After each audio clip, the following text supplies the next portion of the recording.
Olá, meu querido irmão, minha querida irmã. Eu sou Henrique, missionário da comunidade Anuncia-me, que me reúno com você agora, em nome do Pai, do Filho e do Espírito Santo. Amém. Nós nos propomos a fazer esse curso, essa pregação, com muita humildade, se tratando realmente do discipulado de Jesus. Ide e fazei discípulos. É um trabalho que nós vamos dividir em duas etapas para que nós possamos entender, porque é um mandato de Jesus que muitos de nós cristãos católicos, mesmo dos movimentos da renovação, poucos nós estamos preocupados com isso. Há uma correria desenfreada em busca de suas necessidades, seja cura, seja libertação, seja o que nós precisamos e precisamos mesmo, e o Senhor haverá de atender os nossos pedidos. Mas o que nós estamos percebendo que a igreja, os grupos, as pastorais, elas estão vivendo momentos tão difíceis que nós temos que observar. Estão envelhecendo. Não há um discipulado, não há pessoas novas que venham realmente fazer esse trabalho ou dar continuidade ao que Jesus mandou. Por isso, discipulado é o nosso curso que nós vamos fazer nessas pregações simples para podermos entender.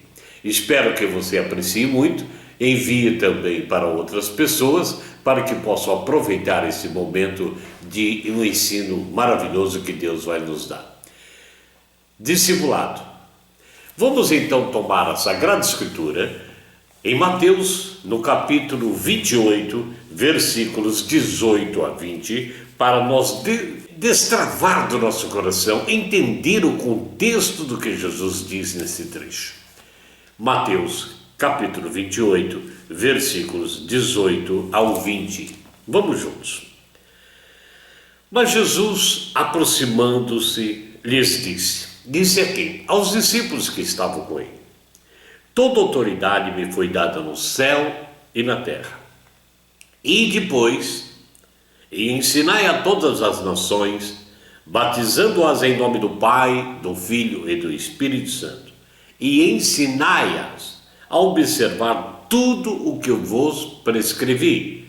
Eis que sou convosco todos os dias até o fim do mundo. Palavra da salvação, glória a vós, Senhor. Quando o Senhor disse, ide, batizai todas as nações, ele fala de todo o povo, sejam eles já cristãos, seja o tipo de pessoa for, batizar as pessoas. Elas precisam realmente ter esse poder do Pai, do Filho e do Espírito Santo. Mas tem algo que nos chama a atenção, que nós vamos partilhar aqui, é justamente quando ele diz, ensinai-as a observar tudo que eu vos ensinei, que eu prescrevi, e eu estarei convosco todos os dias. Que maravilha! Fica difícil para nós meditar o anúncio desse evangelho sem a gente levar em consideração o mandato que Jesus está alegando aos seus discípulos. E quando se fala em discípulo, fala da minha vida e da sua vida também. Nós somos discípulos de Jesus. É ali no Monte da Galileia que acontece essa ordem de Jesus. Imediatamente antes da sua ascensão ao céu. São Mateus, São Marcos e São Lucas nos mostram aspectos diferentes dessa prática e o conjunto deste testemunho que foi chamado da grande missão dos seguidores de Jesus. A grande missão minha e sua como seguidores de Jesus. Ora, geralmente a gente como cristão está mais familiarizado assim com as palavras de Marcos, quando ele diz, ide por todo mundo e pregar o evangelho a toda criatura. Mas é Mateus aqui que nos dá a chave para todo esse estudo, quando ele nos diz realmente que o Senhor contou e mandou a ele, ensinai-os a observar tudo que eu vos ensinei, eu prescrevi, e eu estarei convosco até o fim do mundo. Então a chave maior para que nós possamos realmente ser discípulos de Jesus, não só seguidores, admiradores, ou então pessoas carentes que só buscamos aquilo que precisamos, mas como discípulos de Jesus, então são três palavrinhas importantes. Ide, fazei e discípulos. Vou repetir, 3 palavras que nós devemos estudar e meditar profundamente, que é o ide, que Jesus manda, ide, a mim e a você, aos todos os discípulos, fazei, fazer discípulos, e a palavra discípulos. Quando nós redescobrimos essa multidão de líderes em todo o mundo, e nós encontramos essa revolução realmente que Jesus pediu a todos eles, devolvendo às pessoas e a nós mesmos o sabor maravilhoso do Evangelho.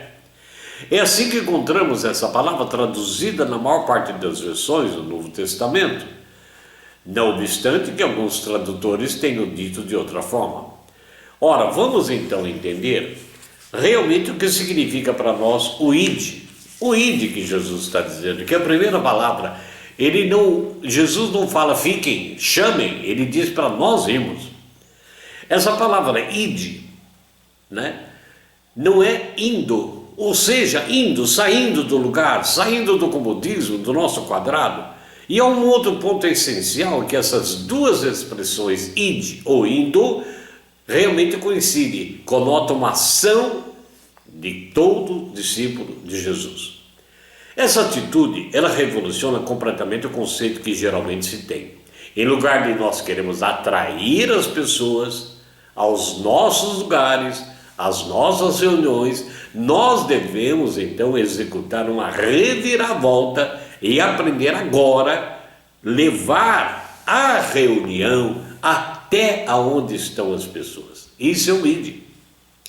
De fato, todos nós queremos mover as pessoas, entendemos que somos nós que devemos mover-nos. Ora, ou nós movemos as pessoas até nós, ou nós então cumprimos o que Jesus diz. Porventura, as pessoas podem vir até nós, nos nossos encontros, nossas orações.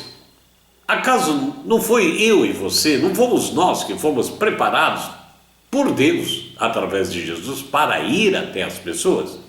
Ao entender aquilo que Deus diz sobre a condição de que as pessoas estão se perdendo e muitos estão perdidos, ficaremos então, todos nós, convencidos de que eles não podem, por vários fatores, vir até nós.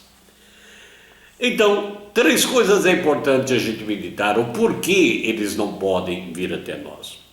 Podemos meditar em Lucas capítulo 4, versículo 8, porque são pessoas que estão aprisionadas de várias formas.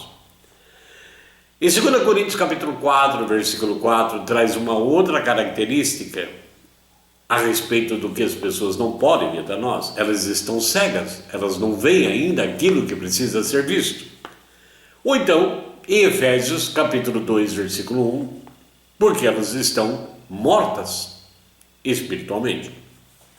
Então, amados, torna-se um trabalho muito difícil movimentar um preso ou um morto, ou querer fazer um cego ler. Ora, é um trabalho muito difícil. Então constatamos que a maior parte do nosso esforço, até aqui, para muitos de nós, com exceções, foi empregada erradamente, erroneamente. Agora compreendemos então o porquê do nosso esforço minúsculo. De certo, voltamos as costas para o mandato, esquecemos do mandato, entendemos mal a própria base do Evangelho de nosso Senhor.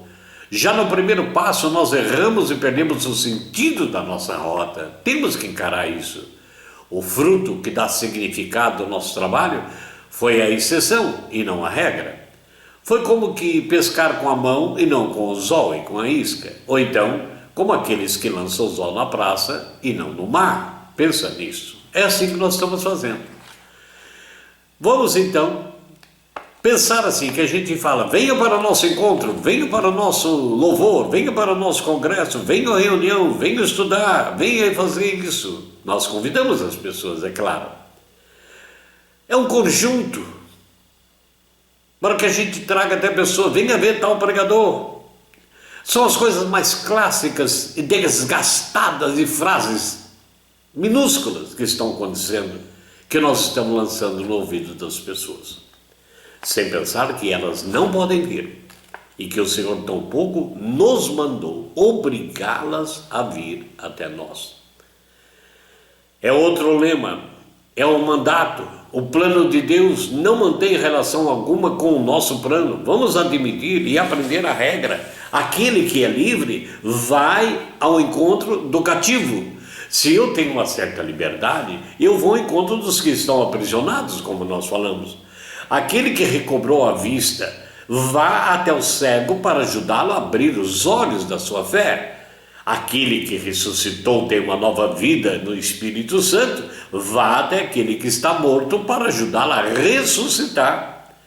Se encaminharmos então as coisas no sentido inverso a este, vamos nos ver numa situação ilógica e impossível de trair a pessoa. Então o que significa?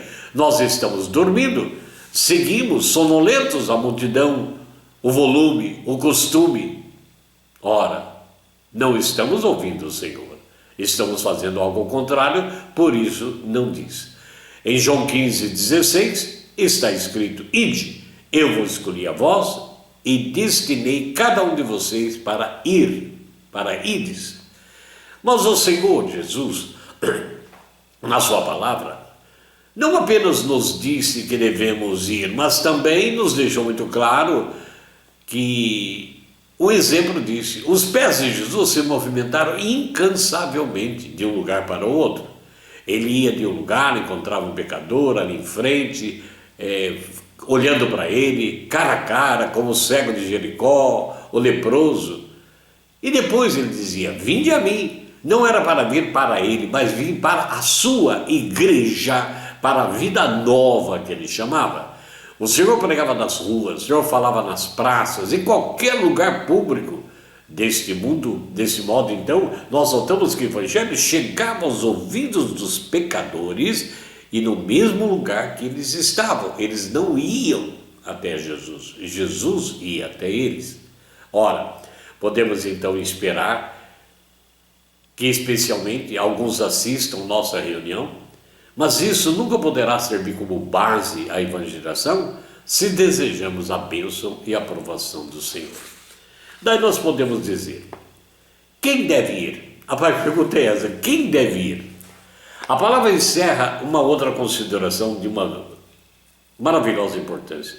A quem está dirigido o mandato do Senhor? Quem deve ir? Se pedíssemos uma opinião, seria-nos dada diversas respostas, revelando talvez que existe uma grande confusão nesse assunto. Alguns opinam que o mandato compete aos evangelistas apenas, outros diriam que compete aos pastores e mestres, alguns sentiriam que cada cristão também deve ir. Mas se solicitamos a base da resposta, quem deve ir, na Escritura, teriam dificuldade em dar-nos, porque é lamentável que se opine, que se sinta, mas na maioria das vezes não se tem uma convicção sólida nesse pedido. Então, nós podemos notar, todo redimido, todo aquele que é batizado no Espírito, que foi redimido de seus pecados, pertence ao povo de Deus. E se pertence ao povo de Deus, pela sua palavra, ele é sacerdote. Seja homem ou mulher, tenha sido salvo há pouco ou há muito tempo. A sua condição de sacerdote nada tem a ver com os dons e ministério que o Espírito Santo vai conferir a essa pessoa. Ao nascer de novo na família de Deus, ele já é por si só, pela palavra, um sacerdote. Ele foi determinado pelo Senhor. E cada sacerdote, pela palavra de Deus, seja leigo ou ordenado, ele está constituído para pregar o Evangelho. Desse modo, anunciar a palavra de Deus, ou a boa nova de nosso Senhor Jesus Cristo, não é obra apenas de pessoas consagradas, de pessoas que são sacerdotes ordenados, mas de todo o povo de Deus, de toda a igreja de Jesus. E por isso, de cada um de nós. Percebe? Os que têm o dom de evangelizar darão função destacada a essa pregação, mas há uma função básica que é comum para todas as pessoas, que sou eu e sou você. Então, nós notamos então que os discípulos ali em Jerusalém, Eles entenderam muito bem. Para eles a pregação não dependia daquilo que Pedro, que Filipe pudessem fazer. Toda a multidão dos novos que chegavam se movimentava para evangelizar. Nunca devemos, então, irmãos, perder de vista a natureza dos remidos. O menor deles, o menor de nossos irmãos, não é nada a não ser um escolhido, um santo, adquirido por Deus e, consequentemente, um sacerdote. Seria muito errado de nossa parte confundir os dons do Espírito, as diferentes funções do membro do corpo. Ora, a glória de Deus vai se manifestar quando nós trouxermos mais pessoas consagradas, convertidas, apaixonadas por Jesus. E isso depende de mim, de você, não depende de grandes pregadores, não depende de padres, não depende de todos, de mim e de você, cumprindo o ID de Jesus. Enquanto for o Senhor que diz, traga todo dia à igreja aqueles que serão salvos. Enquanto pudermos dizer a verdade, que nós cristãos somos obras de Deus, então não é difícil para Deus restabelecer o ministério na sua casa. A regra divina é inalterável, irmãos. Cada convertido, cada pessoa batizada no Espírito deve ouvir a voz do Senhor que diz, ide. Ide, essa é a palavra. O Senhor então vai investir com o poder que vem do alto a todos nós. E para isso será necessário que esperemos, como eles esperaram em Jerusalém, o derramamento do Espírito Santo. Quero agora entrar numa outra parte desse nosso ensino, desse nosso curso, que é a segunda palavra. Se nós entendemos o que é o ID, que é o mandato do Senhor para todos, vamos agora perceber então a segunda palavra que fala realmente do fazei discípulos. Ide, nós saímos, vamos buscar as ovelhas perdidas. Agora nós estamos falando do fazei. Ide, fazei discípulos.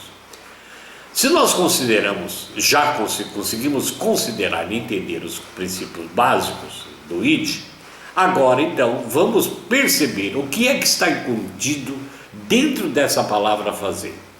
Para formar um discípulo de Jesus, requer um ato de ensinar, ou seja, doutrinar a pessoa. Se até aqui entendemos que cada um de nós devemos ir, cabe também a cada um de nós o que Jesus diz, ide e ensinai, doutrinar, para que possam ser discípulos. Mas talvez muitos de nós tenhamos dificuldade de entender isso, pois está longe daquilo que a maioria de nós compreendeu e praticou até aqui. Para a maioria de nós, formar uma vida é tarefa para teólogos, e não é assim. É para aqueles que nunca fizeram teologia, não são doutores da lei. Segundo o nosso esquema, apenas pastores, apenas aqueles mestres podem fazer isso. Entretanto, no começo da igreja não foi assim. Quem teria feito os apóstolos e anciãos se não tivesse formado um exército? Que seria um deles? Um exército de colaboradores? Então aqui eu torno a insistir que mesmo a ação de atrair os pecadores é tarefa de todos nós. Todos nós temos essa tarefa. Então, nós precisamos entender o que é fazer discípulo. Talvez agora a gente possa encontrar um sentido na declaração de Paulo, quando ele diz, lá em Romanos 15, versículo 19, completei a pregação do Evangelho de Jesus Cristo. Ninguém mais do que Paulo formou discipulado. Fez discípulos em todos os lugares, em várias regiões, em Corinto, em Filipe, em Éfeso, em tantos lugares. Ora, amados, isso parece muita lógica para todos nós e tão bíblico o mandato de Jesus, que impõe uma mudança radical nos movimentos eclesiais e na vida pessoal de cada um de nós. Recordamos então aqui que nós estamos falando de fazer discípulo, que significa instruí-los, doutrinar, formar a pessoa, por mais simples que nós sejamos. Muitos de nós acreditamos que porque presenteamos um tratado, né, ou conduzimos uma pessoa para uma reunião e ela levantou a mão como sinal de que realmente ela aceitou aquele convite maravilhoso, já está tudo pronto, mas não é assim não. A pessoa precisa continuar, isso não é com muitas pessoas, é individualmente, precisa continuar a instruí-las, colocá-las no caminho do Senhor. Veja que antes que em Antioquia os cristãos fossem chamados de cristãos, o que houve? Todos que começavam a ser formados pelos outros discípulos, os primeiros, que iam formando, cada um ia formando o outro, instruindo, ensinando, o que nós observamos? Todos falavam que estavam a caminho, e não eram chamados só de cristão. Então, quando nós propomos um projeto desse tipo, não é para fundar uma escola de ensino, só de ensino. Isso é importante, mas não é para isso. É ir até as pessoas. Não é apenas aquele que está professando que necessita ter ensinado, é aqueles que não estão na igreja, estão fora dela. Não devemos buscar desculpas, nunca, e nem motivos para a nossa irresponsabilidade com a palavra de Deus que diz: ide e fazei discípulos.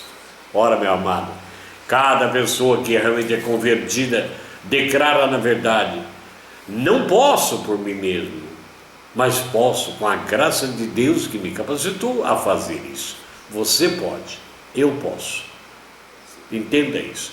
Em Romanos 7,18, Paulo diz: sabendo que em nós, na nossa carne, habita a nossa fraqueza. Somos vasos, pequenos, pobres, mas a graça de Deus é poderosa e habita em nós. Então, amado e amada, cumpre a gente atuar isso. Se o ide é importante, o fazer é muito mais importante.